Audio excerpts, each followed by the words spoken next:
바로 제가 그렇게 설득당한 과정이 좋은 사례일 겁니다. 저 자신도 그냥 운동 차원에서 했지 제가 정치를 한다는 생각을 안 했고, 더더군다나 저는 굉장히 온건한 사람이에요. 근데 그 당시에 우리는 세뇌됐죠. 군사정부에서. 김대중이라는 분은 사상적으로도 뭐 좌경에 가깝고, 그리고 굉장히 뭐랄까 과격하다고 할까, 레디컬한 분으로 알려져 있고, 저는 우수한 분이다까지는 파악했지만 그분이 정말 그렇게 훌륭한 분이다까지 알 정도의 그분에 관한 지식이 없었어요.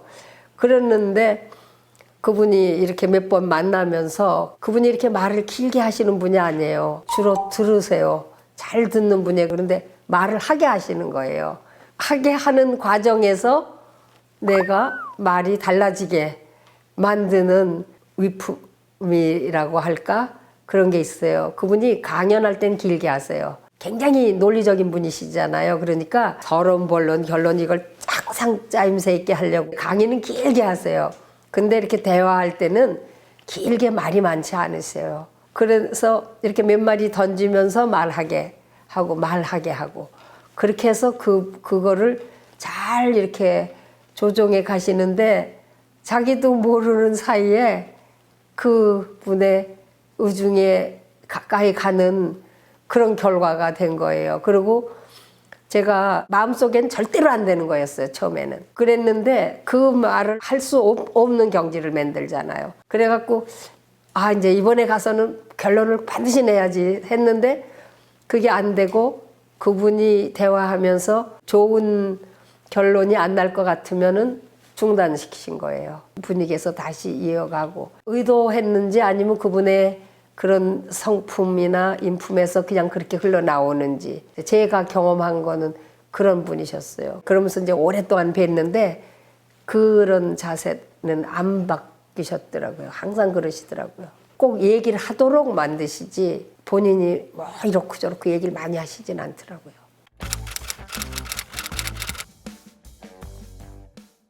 처음에 시작할 때 부총재가 엄청 많았어요.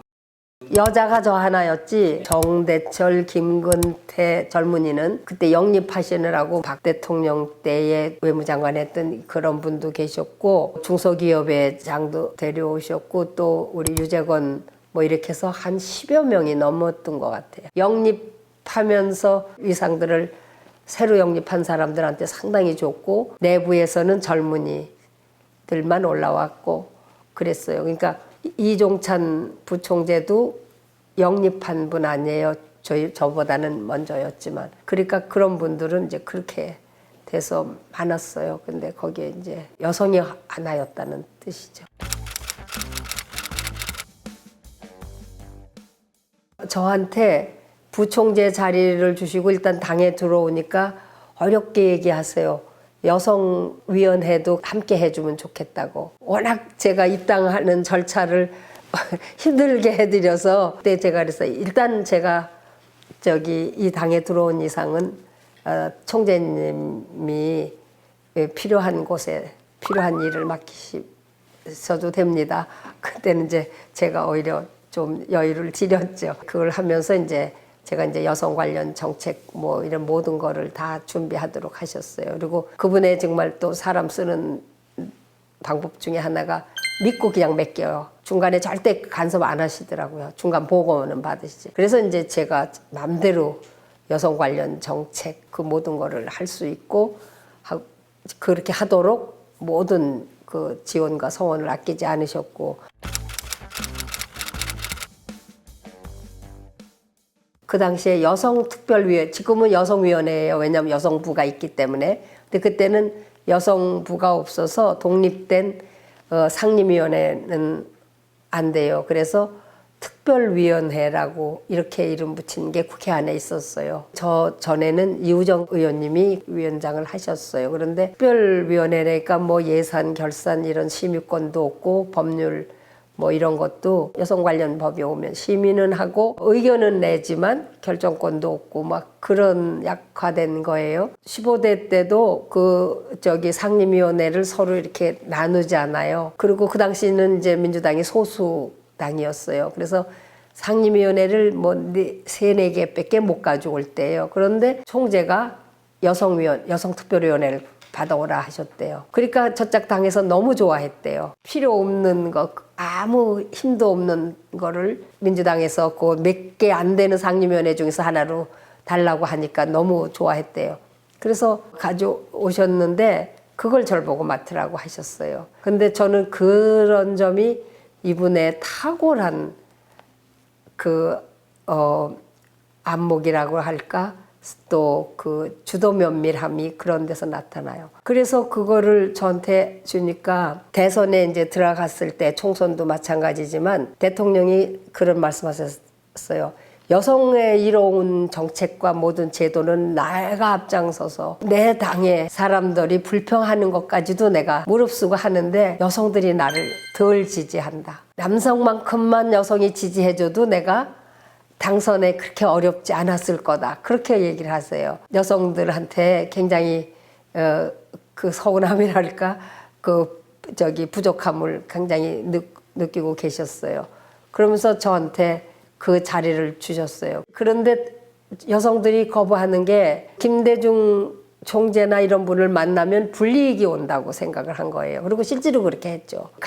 직접으로 압력도 있었고 뭐 약간의 보복도 있었고. 그런데 제가 여성특별위원장이니까 여성계를 담당할 수 있잖아요. 그래서 여성계를 담당할 수 있으니까 제가 여성들을 모으기가 쉬웠죠. 국회 특별위원장이 초대하는 거는 모든 사회의 단체장들이 거부할 수가 없죠. 그래서 오고 거기 총재 인사시키고 대면하게 하고, 그때는 이제 총재 시절인데 총재님을 만난 사람은 이미지가 다 바뀌어요. 그때만 해도 그 군사정부로부터 세뇌된 게 있어요. 일종의 그 김대중이란 분은 어떠한 분이다 하는 게 저부터도 그렇게 생각을 했을 정도로 계속 그렇게만 알려줬고, 그리고 언론이 또 그렇게 계속 보도를 했고, 그러니까는 만약에 민주당에서 더군다나 김대중 총재가 여성계의 대표를 만난다고 한다 그러면 안 와요.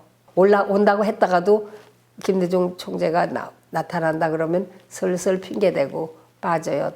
그러는데 제가 여성위원장이, 그리고 여성계에서 이제 친분이 있는 그런 사람들이니까 다 오고, 그래서 총재를 만날 수 있고. 그래서 나중에 간접적으로 들은 얘기지만 저짝 여당에서 그거 굉장히 뭐라고 했다고 해요. 신낙균한테 날개 달아줬다, 여성위원장한테. 그래가지고 이제 그런 활동도 할 수 있었고.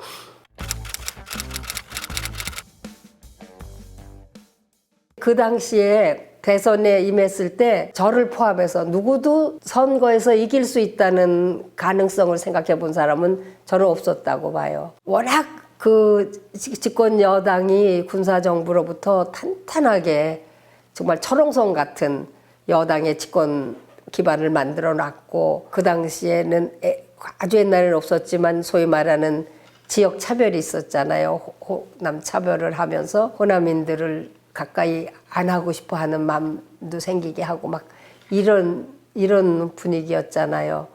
그래서 선거에 임하지만 우리가 선거에서 이길 수 있겠다 하는 생각은 조금도 없었어요. 그러나 이제 저도 어떻게 생각했냐면, 이왕 이렇게 왔으니까 최선만 다하자. 그래서 나중에라도 그래도 최선은 다했다는 거를 느끼게 해드리자, 그런 생각이었어요. 그리고 특히 여성들이 그렇게 총재님에 대해서 거부감, 또 불리하다고 느끼는 그런 마음을 좀 해소시키는 역할을 하자. 그리고 이제 후대들에게는 좋은 제도는 남겨놓을 필요가 있으니까. 그래서 그 당시에 여성과 관련돼서 필요하다는 정책, 뭐 법적이든 제도든 그런 거는 거의 다 만들었습니다. 그게 지금에까지의 그게 그냥 기반이 됐어요. 그 후에 조금의 변화가 있지 다른 건 없어요. 어떤 성차별 해소, 여성들의 그 사회생활에서의 특히 폭력에 관한 것. 그래서 제가 최초로 만든 법이 가정폭력방지법이었는데 나중에 그걸 하면서 제 이름은 빠져요. 법으로 통과시키려고 하면은 야당의 한 사람한테 그 지위를 주고 싶지 않죠. 기록에 최초에 제가 그걸 발의했다는 건 나올까? 그거는 이제 그 당시 법사위 대안으로 나오지만 가정폭력방지법 이런 거 또 성폭력방지법 여성들이 그 폭력의 아주 희생자였거든요. 그래서 그런 문제 모든 거를 그때 사실 다 했어요. 그렇게 하도록 격려해 주시고 받쳐 주셨고 뒷받침해 주셨고 그럼에도 불구하고 선거에서 이길 가능성을 생각해 본 적은 없어요. 선거에 이제 임할 때는 이제 선거운동은 이제 그러니까 전국을 다녔죠. 전국을 누비고 행사하고 그리고 이제 저는 목표가 그 사람 어디 가서 모이거나 이럴 때 여성들이 한나라당 그때 이회창 총재가 후보일 때 그분이 만나는 사람보다 이쪽이 많아야 된다. 그걸 목표로 해서 심지어는 부산에 가서도 처음에 제가 전날 가서 호텔에 있으면서 제가 이제 평소에 알던 여성계 사람들 다 모아서 이렇게 해서 모이는데 와라 그랬더니 다 온다고 약속을 했어요. 그런데 당일날 아침에 다 못 온대요. 왜냐? 구청장, 시장이 다 그 사람들한테 뭐라 그랬대. 그러니까 그런 상태, 그런 시절이에요. 그러니까는 단체장이 지원을 받지 않으면 그 지역에서 여성단체가 존립이 어려운데 그래서 아침에 다 전화로 못 온다고 그래요. 그리고 또 그 당시에 또 선거운동은 지금도 그렇지만 간혹 매우 유치하잖아요. 김대중 후보가 어디 간다 그러면 1시간 전, 하루 전에 저쪽 상대 후보가 그냥 와요.